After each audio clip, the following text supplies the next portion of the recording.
Apple और Facebook world के सबसे बड़े टेक कंपनीज में फाइट्स और आर्गुमेंट्स चलती रहती हैं, लेकिन इस बार जो इन दोनों के बीच में फाइट हो रही है उसके सेंटर पे है आपका data.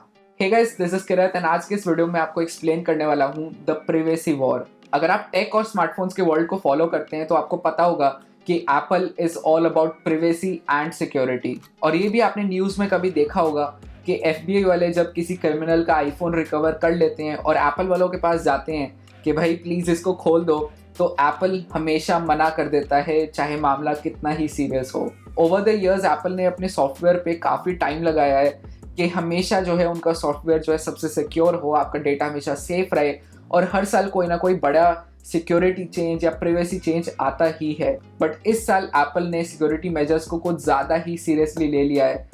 And as a users ये तो हमारे लिए अच्छी चीज़ है, आप भी खुश होने चाहिए, मैं भी खुश हूँ कि हमारा डेटा जो है अब और ज़्यादा सिक्योर रहेगा।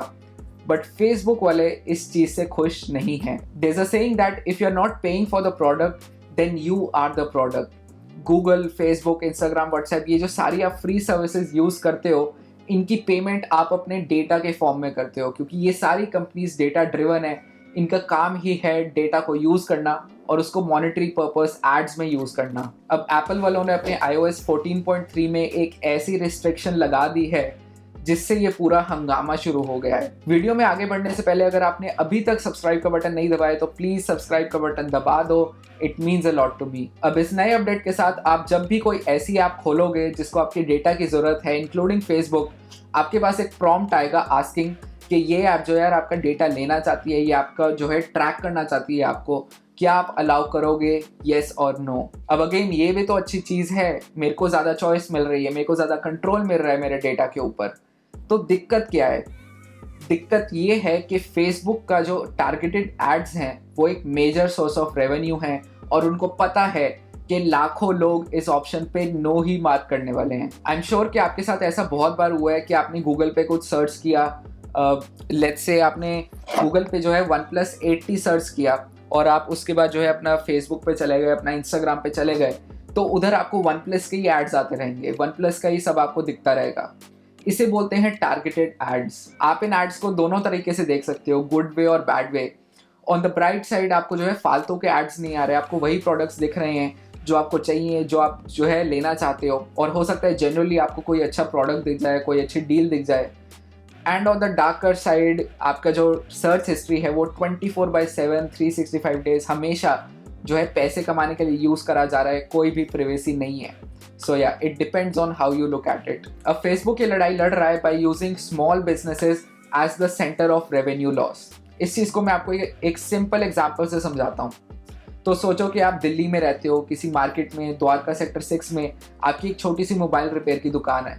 अब दुकान नई नई खुली है तो आपको चाहिए कि न्यू कस्टमर्स आएँ और डिजिटल का सामान आए, तो आप सोचते हो क्यों ना हम फेसबुक पे एडवर्टाइज करें। अब इस केस में जो टारगेटेड एडवर्टाइजिंग है वो आपका बेस्ट फ्रेंड बन जाएगा, क्योंकि एक तो आपके पास जो है बजट वो कम है, और आप चाहते हो आपकी ऐड उन्हीं को दिखे जो आपके आसपास रहते हैं और मोबाइल रिपेयर के बारे में सर्च कर रहे थे या मोबाइल पार्ट्स के बारे में सर्च कर रहे थे, कुछ भी इससे रिलेटेड सर्च कर रहे थे।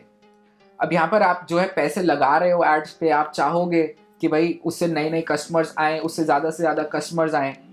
बट यहाँ पर अगर टारगेटेड एडवर्टाइजिंग नहीं होगी, किसी का डेटा यहाँ पर ट्रैक नहीं हो पाएगा, ये चीज़ नहीं पता लग पाएगी कि मोबाइल रिपेयर के बारे में कौन ढूंढ रहा था आपके आसपास, तो क्या होगा, आपकी ऐड जो है पूरे दिल्ली में घूमेगी और वो ऐसे बंदे को दिख जाए जो आपसे 3 घंटा दूर रहता है, उसको मोबाइल रिपेयर करवाना है, बट वो ऑब्वियसली आपके पास नहीं आएगा। On the other side targeted ads के साथ फॉर एग्जांपल आपके जो ऐड है वो 5 किलोमीटर के रेडियस में रन हो रहा है, उन्हीं लोगों को दिख रहा है जिन्होंने अभी अभी मोबाइल रिपेयर के बारे में सर्च करा, तो ऑब्वियसली आपके पास बहुत सारे नए कस्टमर्स आएंगे, और आपकी जो कस्टमर एक्विजिशन कॉस्ट है, मतलब आपने कितना पैसा लगाया है एक कस्टमर को एक्वायर करने के लिए, वो काफ़ी कम चली जाएगी। तो अब आपको थोड़ा थोड़ा समझ आ रहा होगा कि क्यों इस टाइप की एडवर्टाइजिंग को फेसबुक इतना प्रमोट कर रहा है। इस पूरे टॉपिक को एम्पलीफाई करने के लिए फेसबुक ने 2 दिन लगातार फुल फ्रंट पेज एड्स चलाई न्यूज़पेपर में, कॉलिंग आउट एप्पल।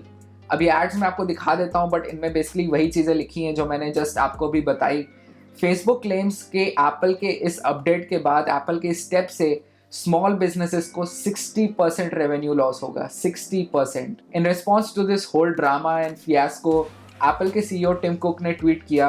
अब ट्वीट तो उन्होंने कुछ और किया है, बट उसका मतलब मैं आपको समझा देता हूँ। वो बोल रहे हैं कि फेसबुक वालों तुम्हें जो करना है करो, तुम्हें ट्रैक करना है ट्रैक करो, तुम्हें डेटा कलेक्ट करना है डेटा कलेक्ट करो, बट यूजर की परमिशन के साथ। So yeah we are back to square one. Apple is stubborn on the fact कि परमिशन के बिना कुछ नहीं होगा, and Facebook is stubborn on calling out Apple कि ये चीज़ गलत है। सो या ये था पूरा प्राइवेसी वॉर। मेरे को कमेंट सेक्शन में नीचे बताओ कि आपका इसके बारे में क्या कहना है, आप किसकी साइड पर हो, एप्पल या फेसबुक, कौन आपको ज़्यादा सही लग रहा है, and let's discuss in the comment section. अगर ये वीडियो पसंद आए तो लाइक बटन दबाए बिना बिल्कुल मत जाना। अगर कुछ नया सीखने को मिला और ऐसा ही नए कंटेंट आप देखना चाहते हो तो सब्सक्राइब बटन दबाए बिना भी बिल्कुल मत जाना। इंस्टाग्राम पे फॉलो कर लो @kirat alreza, same name as my YouTube channel. और मैं मिलता हूँ आपसे अगले वीडियो में।